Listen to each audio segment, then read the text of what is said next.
ജനങ്ങളുടെ അഭിപ്രായം ഒന്ന് പോയിടൊന്നും ഞാൻ വല്ലതും പറഞ്ഞ് എൻ്റെ കുടുംബത്തിൽ കൊണ്ടാണ് അടിയാണ് ഇപ്പോൾ BJP കിട്ടിയേക്കുന്നത്.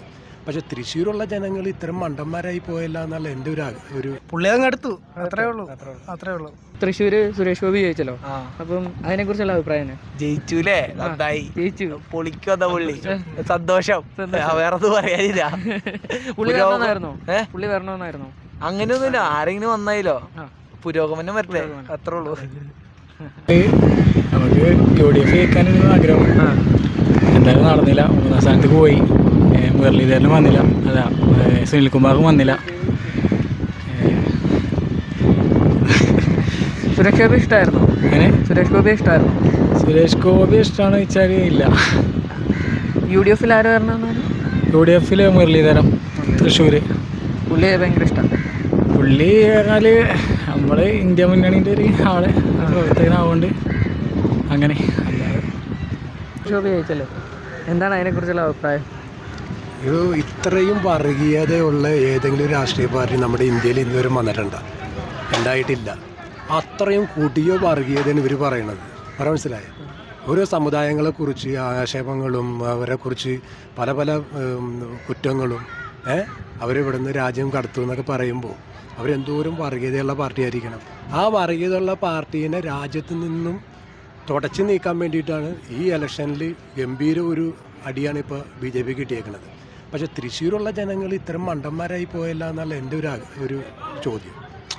ഇത്രയും രാജ്യം മുഴുവനും 400 സീറ്റ് വർദ്ധി കിട്ടുമെന്ന് പറഞ്ഞിരുന്ന BJPക്ക് ഇപ്പം BJPക്ക് തന്നെ കേവലം ഭൂരിപക്ഷമില്ല. 240 വന്നിട്ടുള്ളൂ. ഒറ്റക്ക് ഭരിക്കണമെങ്കിൽ 272 സീറ്റെങ്കിലും വേണം. അതുപോലും ഇല്ലാത്ത സമയത്താണ് സുരേഷ് ഗോപിനെ ഈ തൃശ്ശൂർ അവിടുത്തെ ആൾക്കാർ ഇത്രയും അത് എന്തോ ഒരു കളി അവിടെ നടന്നിട്ടുണ്ടെന്ന് എനിക്ക് തോന്നണത്. അല്ലെങ്കിൽ ഇത്തരം ഭൂരിപക്ഷത്തിന് അയാൾ അവിടെ ജയിക്കേണ്ട കാര്യമില്ല. മനസ്സിലായോ? ഇനി അയാളെ കൊണ്ട് അത് എന്ത് ചെയ്യാൻ പറ്റുമെന്നൊന്നും നമുക്കറിയാൻ പറ്റില്ല. അപ്പോൾ തൃശ്ശൂരുള്ള ആൾക്കാർ ഇത്രയും ബുദ്ധിമോശം ചെയ്തു പോയല്ല എന്നാണ് എനിക്ക് പറയാനുള്ളത്. അഭിപ്രായം എന്ന് പറയാൻ എന്താ പറയുക, സുരേഷ് ഗോപി നമ്മുടെ എല്ലാമാണ്. പുള്ളി ജയിച്ചതിൽ എനിക്ക് ഭയങ്കര സന്തോഷമാണുള്ളത്. കാരണം 2-3 വർഷത്തിന് മുമ്പേ പുള്ളി ഒരു വാക്ക് പറഞ്ഞിട്ടുണ്ടായിരുന്നു, അങ്ങ് എടുക്കുവാന്ന് പറഞ്ഞിട്ട്. പുള്ളി അങ്ങ് എടുത്തു. അത്രേ ഉള്ളൂ. സന്തോഷമുണ്ട്. പിന്നെ പുള്ളി കോൺഫിഡൻസ് എനിക്ക് ഉണ്ടായിരുന്നു. കാരണം പുള്ളി അമ്മമാര് ഹാർഡ് വർക്കാണ് നല്ല ചെയ്തുകൊണ്ടിരിക്കുന്നത്. അതുപോലെ തന്നെ നല്ല കാര്യങ്ങളൊക്കെയാണ് അല്ലെങ്കിൽ ചെയ്തുകൊണ്ടിരിക്കുന്നത്. പുള്ളി ഒരു നല്ലൊരു മനുഷ്യനാണ്. എന്തായാലും പുള്ളി വന്നതിൽ നല്ല സന്തോഷമുണ്ട്. അതുപോലെ തന്നെ അത്രേ ഉള്ളൂ. പുള്ളി വന്നതിൽ ഇപ്പം എന്തെങ്കിലും പുരോഗമനം ഉണ്ടാവോ? പുരോഗമനം ഉറപ്പായിട്ടുണ്ടാവും. മനസ്സിലായില്ലേ? നല്ല രീതിക്ക് പുരോഗമനം ഉറപ്പായിട്ടുണ്ടാവും. പുള്ളി ചെയ്യുന്ന നേരത്തെ പുള്ളി ഇപ്പോൾ ഔട്ട് ഓഫ് സോണിലാണെങ്കിൽ പോലും പുള്ളി നല്ല രീതിക്ക് കാര്യങ്ങളൊക്കെ ചെയ്യുന്നുണ്ട്. പ്രാവശ്യം എന്തായാലും ചെയ്യുന്നത് നല്ല ഉറപ്പുണ്ട്. കാരണം ജനിച്ച സ്ഥിതിക്ക് എന്തായാലും ചെയ്യും.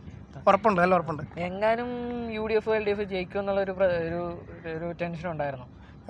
UDF കയറി വരുന്നൊരു ചെറിയൊരു UDF കയറി വരുന്ന ചെറിയ ടെൻഷൻ ഉണ്ടായിരുന്നു. പക്ഷെ കുഴപ്പമില്ല, ഇപ്പോൾ NDA ജയിച്ചല്ലോ, അത് മതി. Okay, thank you. സിംഗൊക്കെ ഭയങ്കര ഇഷ്ടമാണ്, കാണാറുണ്ട്. അങ്ങനെയൊക്കെ. സുരേഷ് ഗോപി ഇതിൽ ജയിക്കണമെന്നായിരുന്നോ? അതോ അങ്ങനെ വെച്ച് അങ്ങനെ ആഗ്രഹിച്ചിട്ടൊന്നുമില്ല. എന്നാലും ആരെങ്കിലും ജയിക്കുമല്ലോ. അങ്ങനെ തൃശ്ശൂരിൽ സുരേഷ് ഗോപി ജയിച്ചു. അപ്പോൾ എന്താണ് അതിനെക്കുറിച്ചുള്ള അഭിപ്രായം? അവര് ഒരു സീറ്റ് ഇപ്പോൾ ഇവിടെ കിട്ടിയല്ലോ, അപ്പോൾ അതിൽ നിന്ന് അവർ കയറുമെന്ന് തോന്നുന്നത്. നമ്മൾ പക്ഷേ കോൺഗ്രസിനാണ് സപ്പോർട്ട് ചെയ്യുന്നത്. സുരേഷ് ഗോപി ഇഷ്ടമാണോ? സുരേഷ് ഗോപിന് ഫിലിം ഫീൽഡിൽ ഇഷ്ടമാണ്. BJPയിലേക്ക് വലിയ താല്പര്യമില്ല. എന്നാലും പക്ഷേ പുള്ളി കഴിവ് തെളിയിച്ച് എന്ന് വെച്ചാൽ പുള്ളി ജയിക്കുമെന്ന് കൺഫേം ആയിരുന്നു ഒരുമാര്. പക്ഷെ നല്ല ഭൂരിപക്ഷത്തിൽ ജയിച്ചു. പുള്ളി ഒരു മാറ്റം വരുത്തിയിരിക്കും. എന്തെങ്കിലും അവരൊരു ഇപ്പോൾ ഒരു സീറ്റ് കിട്ടിയില്ല, അപ്പോൾ അതിൽ നിന്ന് അവർക്ക് എന്തെങ്കിലും മാറ്റം വരുമെന്ന് തോന്നുന്നു. ഞാൻ വോട്ട് ചെയ്തിട്ടില്ല. ആര് വരണമെന്നായിരുന്നു ആഗ്രഹം? അങ്ങനൊന്നുമില്ല. ആരും എന്തായാലും അവർ ഒരിക്കലും ഒരു നമുക്കിപ്പോൾ എന്താ